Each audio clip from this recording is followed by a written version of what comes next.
এরকম কি আরো কয়েকটা কেন্দ্র হচ্ছে আমার নিজে যেতে হচ্ছে, কিন্তু উনি একটা নিয়ম বানিয়ে আমার পোলিং এজেন্টকে ঢুকতে দেয়নি। তো 4:30টার পরে কাউকে ঢুকতে দেওয়া হবে না।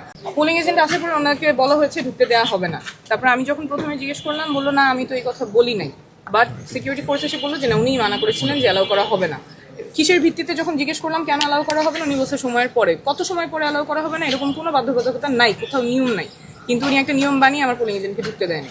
এখন এসে যখন জিজ্ঞেস করলাম, প্রথমে উনি তো মানা করলেন যে না আমি অ্যালাউ করি নাই। এরপর উনি সিনিয়রের কাছ থেকে জানবেন বলে কিছুক্ষণ সময় ক্ষেপণ করলেন।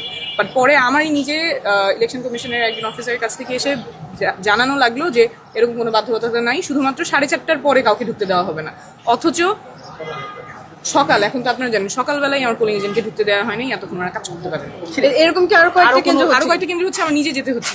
সো এই জন্য আমাকে এটা প্রার্থীর পক্ষে তো আর যাওয়া সম্ভব না।